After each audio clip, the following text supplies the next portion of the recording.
When most people hear the name AeroVironment, they probably think about drones. But the company is becoming something much bigger than a drone manufacturer. Over the last several years, AeroVironment has expanded into autonomous weapons, counter-drone technology, electronic warfare, space systems, cyber capabilities, artificial intelligence, and directed energy weapons. What makes the company particularly interesting is that it didn't start by building weapons. It began with a scientist trying to figure out how a human being could fly using nothing more than muscle power. Somehow, that idea eventually turned into one of the most interesting defense technology companies in the United States. AeroVironment was founded in 1971 by Dr. Paul MacCready, an aeronautical engineer who became known as the father of human-powered flight. MacCready was obsessed with efficiency. His goal wasn't to build the biggest or most powerful airplane. It was to understand how aircraft could become lighter, more efficient, and capable of doing things that conventional aviation considered almost impossible. That philosophy led AeroVironment to create one of the most famous experimental aircraft ever built. In 1977, the Gossamer Condor became the first aircraft to complete sustained and controlled human-powered flight.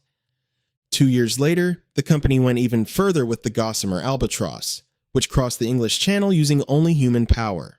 Those projects gave AeroVironment decades of experience in the exact technologies that would later become incredibly valuable: lightweight structures, electric propulsion, aerodynamic efficiency, miniaturization, remote control, and eventually autonomy.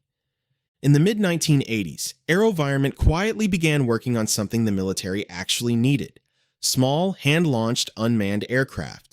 The first real product was the Pointer, a backpack portable drone that could stream live video.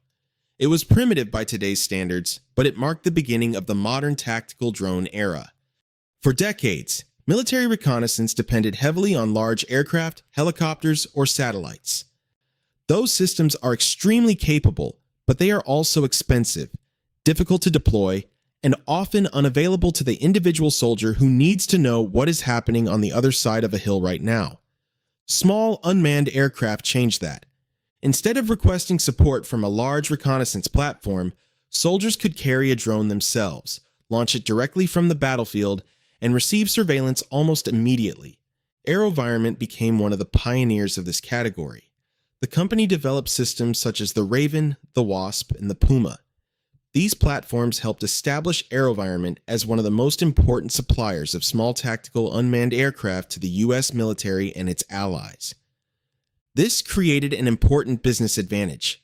Selling a military drone is rarely a one-time transaction.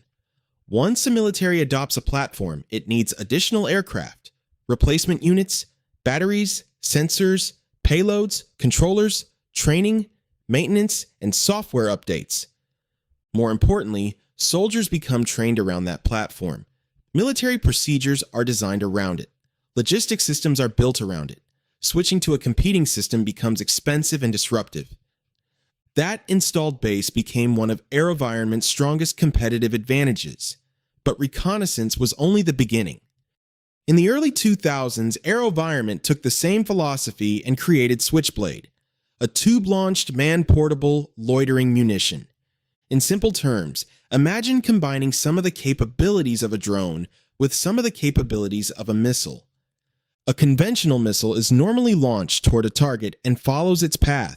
A loitering munition can fly into an area, search for a target, wait for the right moment, and then strike.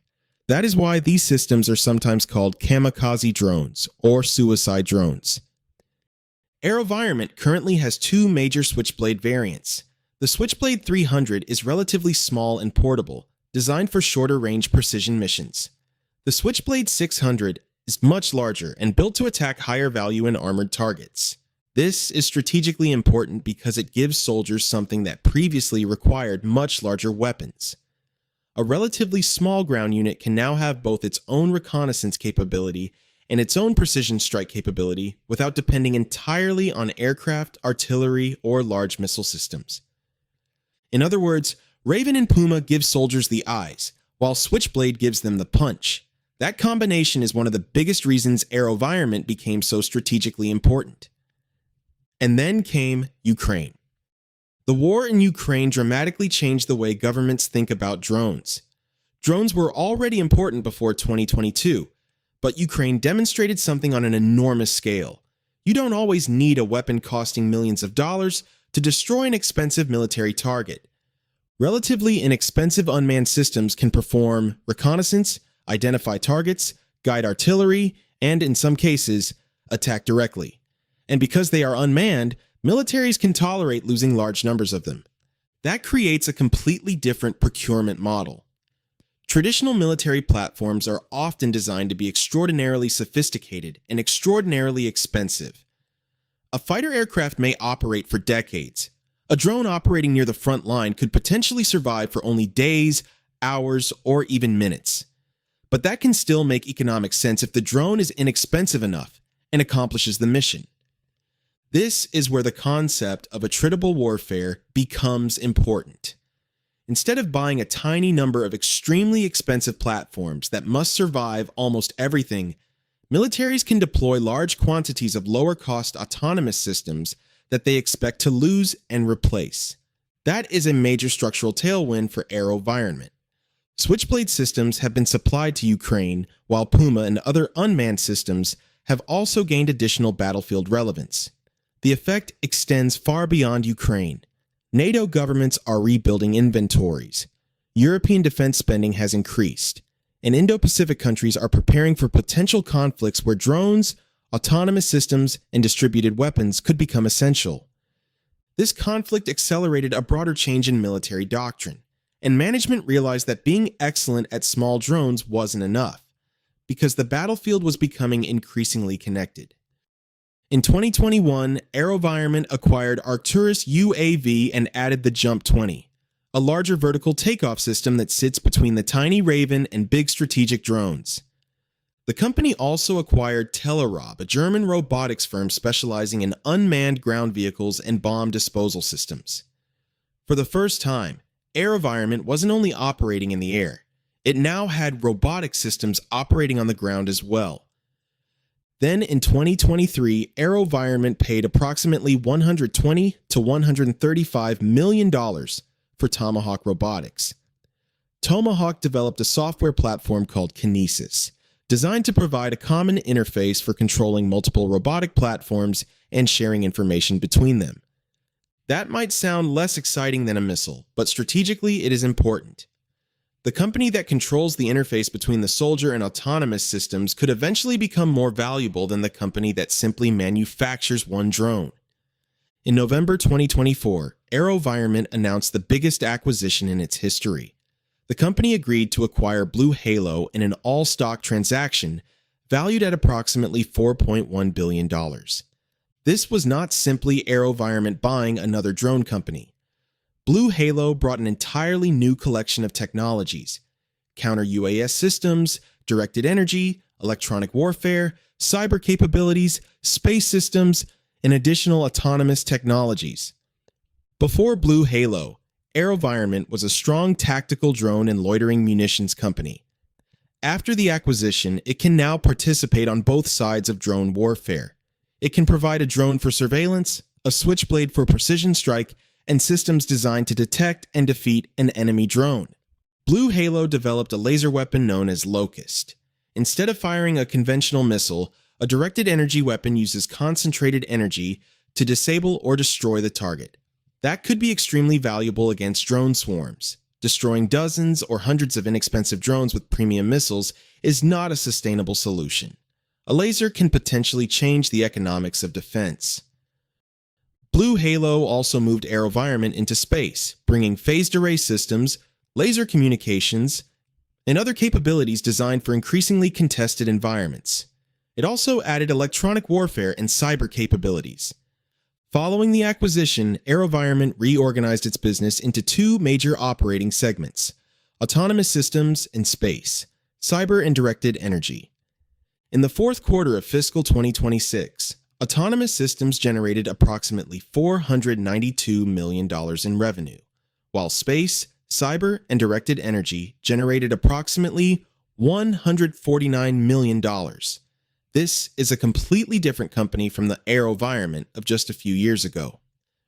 Finally, in March 2026, AeroVironment acquired Empirical Systems Aerospace for approximately $178 to $200 million.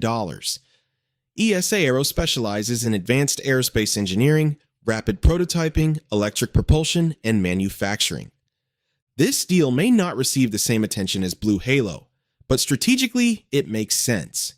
One of the biggest challenges facing emerging defense technologies is not simply developing a prototype. It is manufacturing the product in meaningful quantities. You can build the greatest autonomous weapon in the world, but if you can only produce a small number per year while the Pentagon needs far more, you have a problem. ESA Aero strengthens AeroVironment's ability to move from research to prototype to qualification to production. As demand for loitering munitions and autonomous systems increases, manufacturing capacity could become one of the company's most important competitive advantages. Now let's look at what all of this has done to the financials. In 2025, AeroVironment generated approximately $821 million in revenue. In 2026, revenue reached approximately $1.98 billion, growth of roughly 141% year over year. But backlog is where the story gets particularly interesting. At the end of 2025, funded backlog stood at roughly $727 million. By 2026, it had grown to approximately $1.2 billion, an increase of around 60 to 65%. And management expects a high percentage of that funded backlog to convert into revenue during 2027. However, this is not a perfect story. AeroVironment reported a full-year net loss of approximately $265 million. That number looks concerning at first glance, but a large portion of the loss comes from acquisition-related accounting and a significant goodwill impairment tied to certain space programs. Near-term profitability and free cash flow are also under pressure because the company is investing heavily in new manufacturing capacity to meet rising demand. AeroVironment is one of the more unusual transformation stories in the defense industry. The company began more than 50 years ago experimenting with human-powered aircraft. Today, it is trying to become an integrated defense technology company, operating across air, land, sea, space, and cyber. The opportunity is real. Demand for attritable autonomous systems, loitering munitions, counter-drone technology, and multi-domain solutions is rising across the United States and its allies. AeroVironment has built a strong position in some of the most relevant categories. But execution still matters. They have to prove it can successfully integrate the acquired businesses, scale production, improve margins after the heavy investment phase, and convert emerging technologies into major long-term programs of record. If AeroVironment can do that, the company could evolve from one of America's leading drone manufacturers into something considerably larger. One of the companies providing the autonomous systems, precision weapons, and supporting infrastructure behind the battlefield of the future. In a world where warfare is becoming increasingly autonomous, distributed, and software-driven, that could give AeroVironment one of the more interesting growth runways in the entire defense sector. If you enjoyed this video, smash that like button, subscribe, and turn on notifications so you never miss the next fundamentals breakdown. This is for educational purposes only and is not financial advice. Always do your own research before investing. Thanks for watching. I'll see you in the next one.